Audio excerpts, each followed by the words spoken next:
All right. Well, welcome everybody. My name is Preeti Mahal. I'm a family medicine resident at Henry Ford Hospital in Detroit, Michigan. It's just me today, so I'll be talking a bit about the resources for med school and studying and all that jazz. So a little bit about me. I went to med school at AUC down in St. Martin. I was born and raised in Michigan, so I always knew I wanted to come back to Detroit and serve the community here. And well, here I am.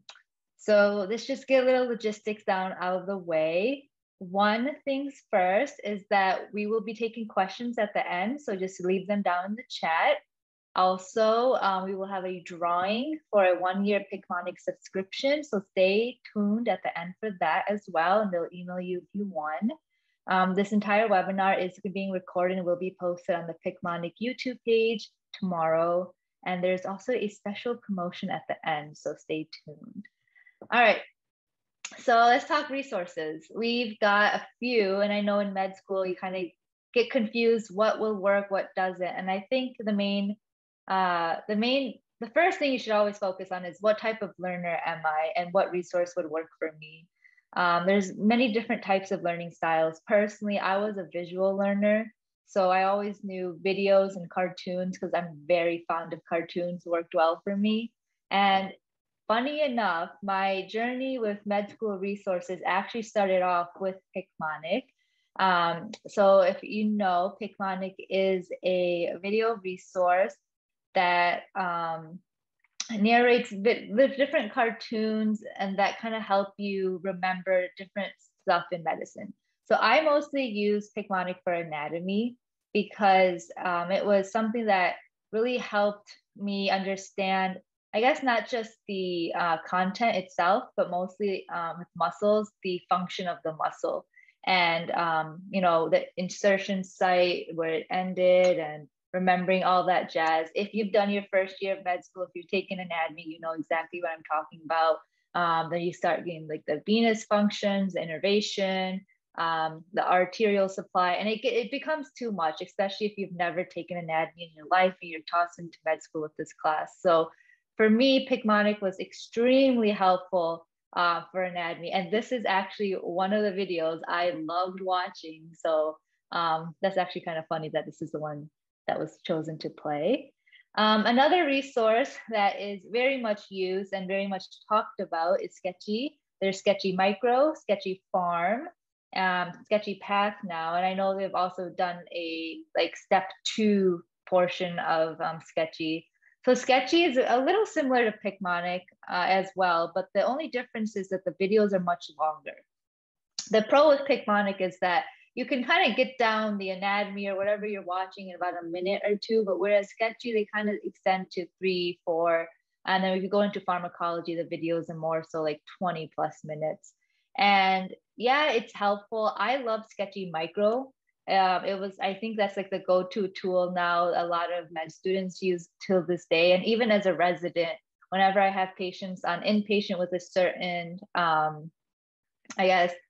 microorganism, I can still remember the picture today and be like, oh, this is the treatment, or this is the mechanism of action. So Sketchy Micro was the go-to. I tried Sketchy Path. For me, it was a bit too lengthy and too detailed, so it didn't really work out.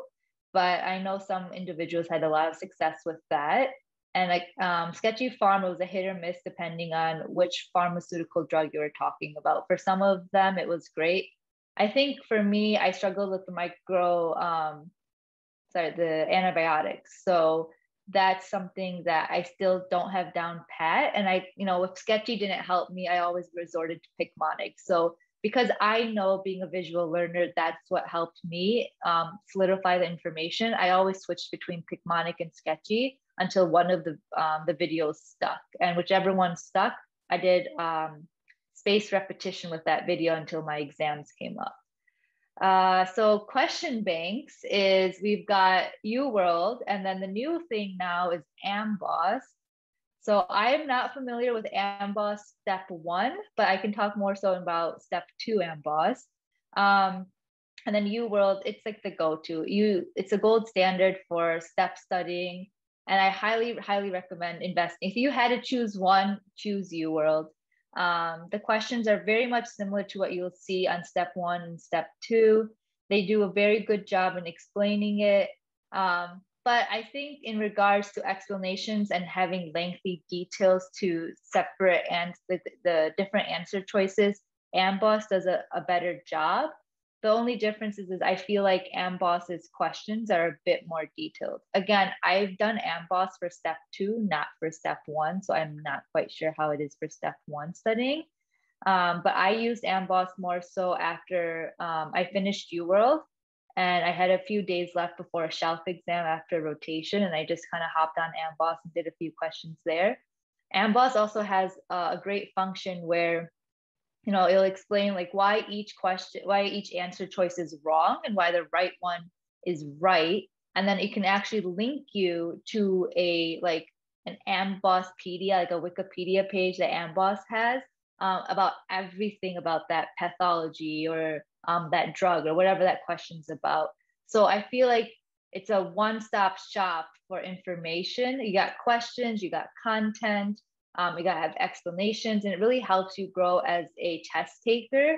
So if you feel like your test taking skills struggle, or you're not sure why you're getting certain questions wrong, like what you're doing wrong, you're kind of like in this little bubble of you're not improving, but you're also not worsening your scores, and you want to see improvement.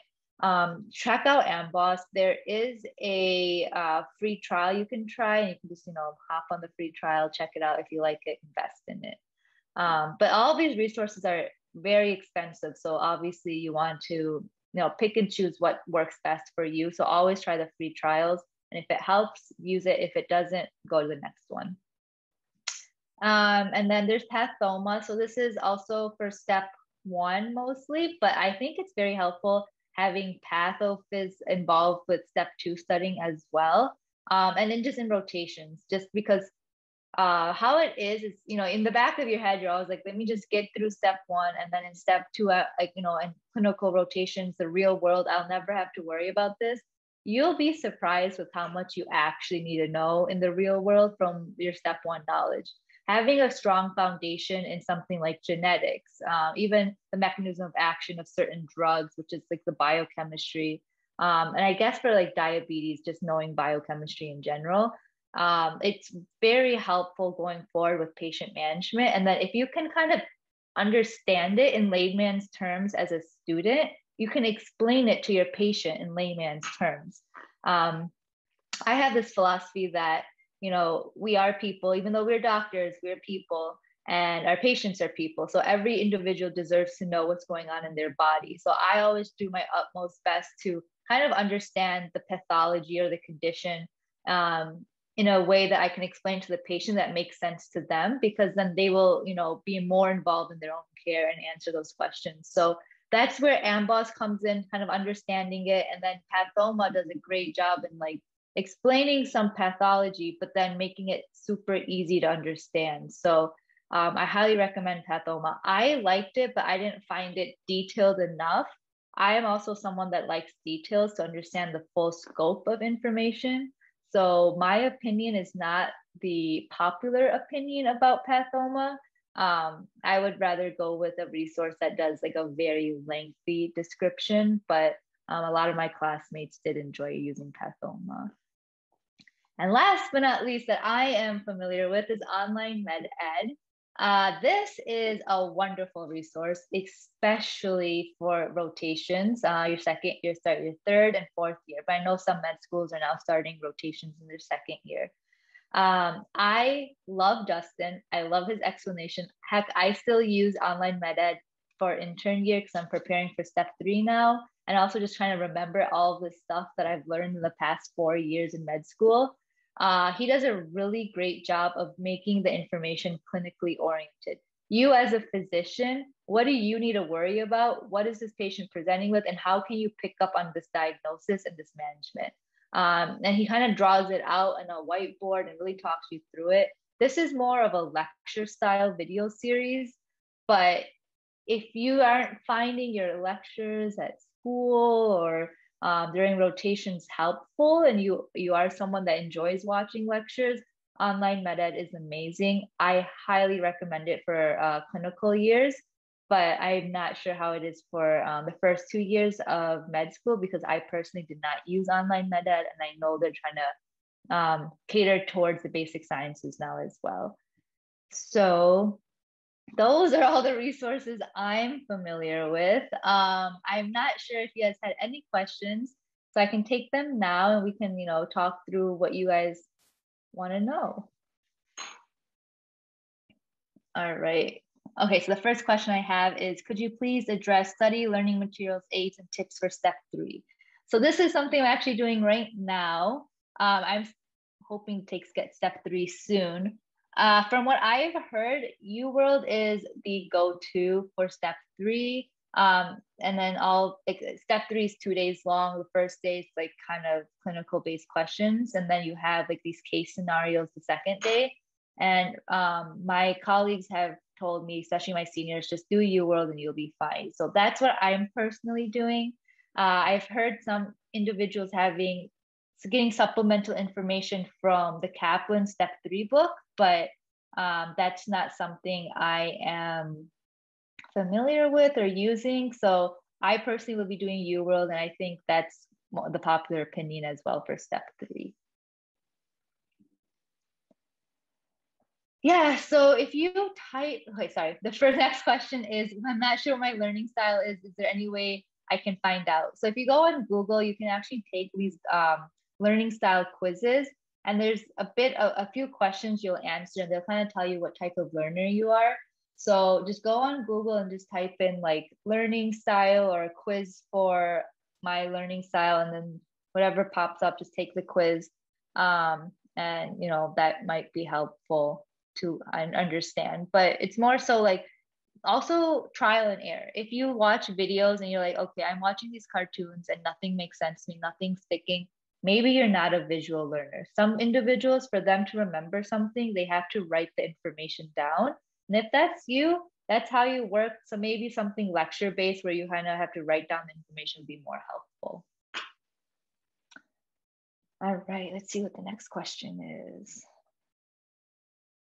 Oh, wow, you guys are, all right.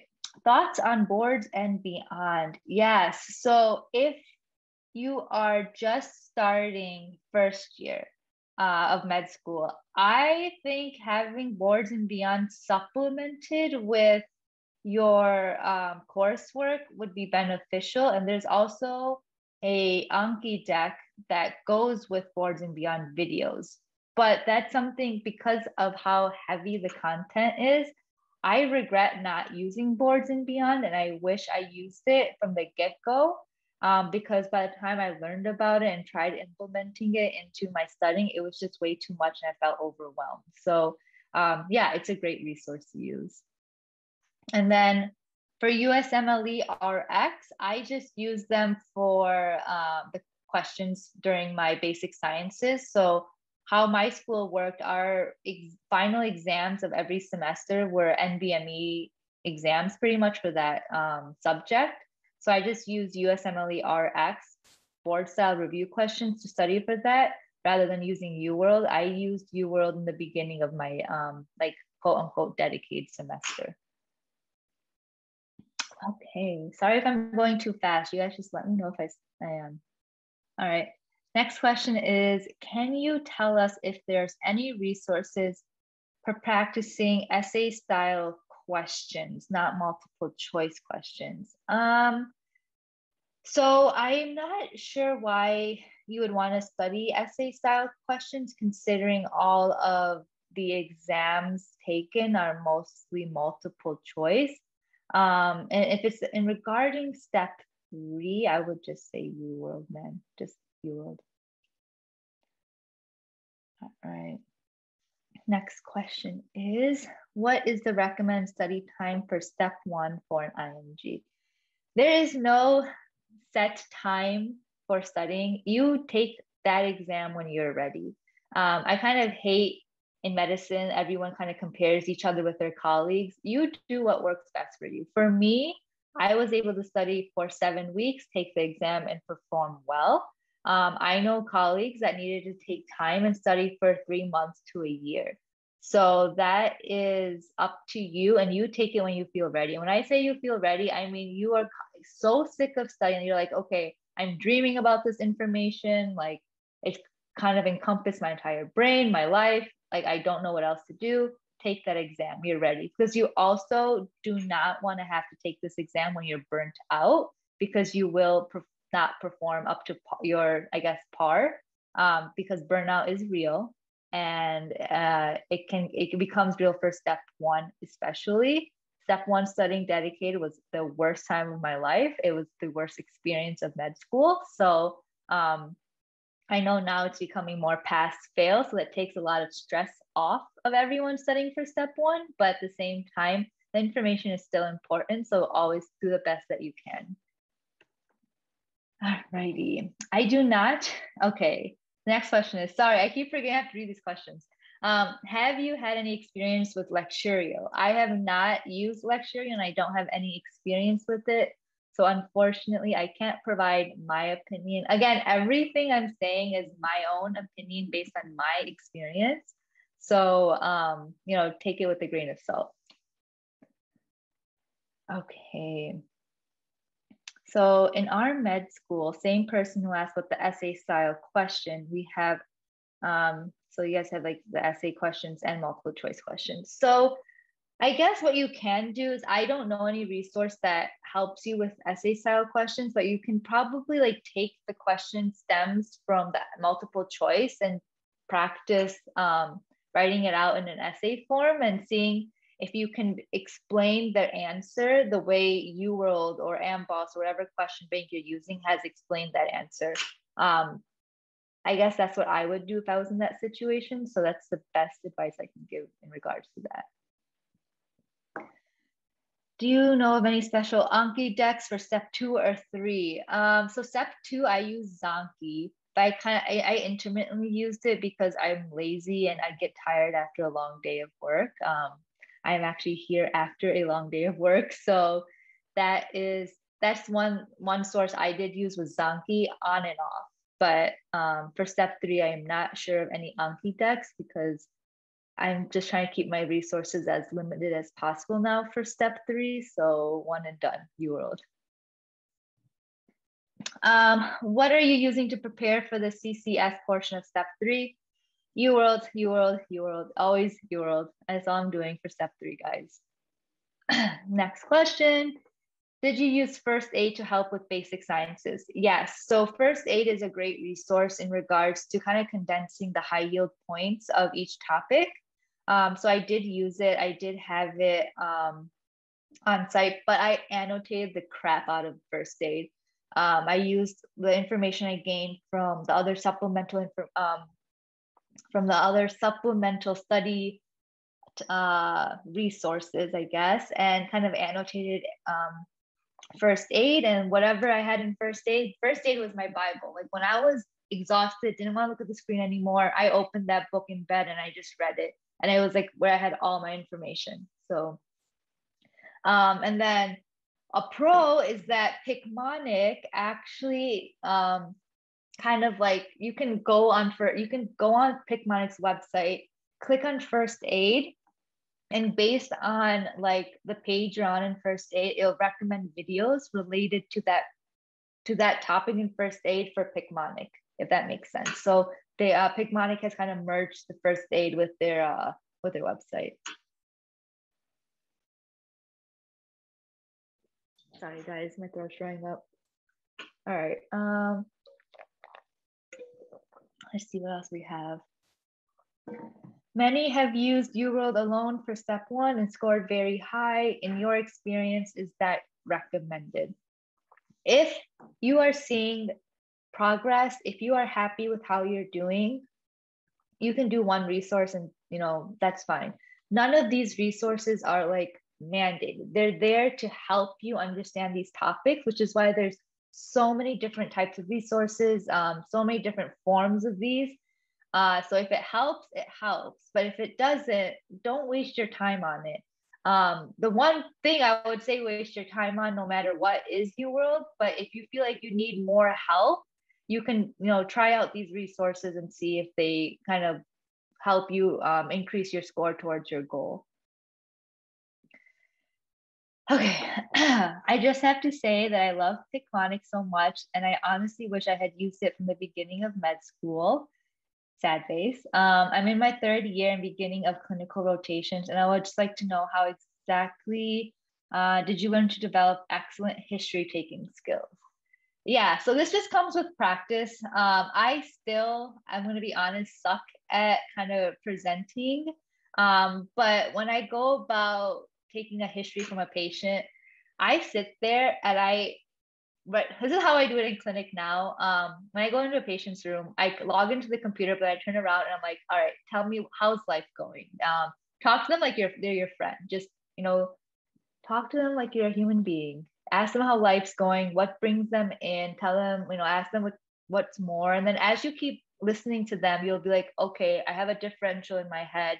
Let me make sure I get this information as well. So my advice in regards to taking history is literally just talking to that patient like you're talking to your best friend, and listen. Just listen, listen, listen. They will tell you the diagnosis as long as you listen. All right. So I am going to take a few more questions. We can do a few more, but we do have a winner for the Picmonic drawing. I am very sorry if I mispronounce your name.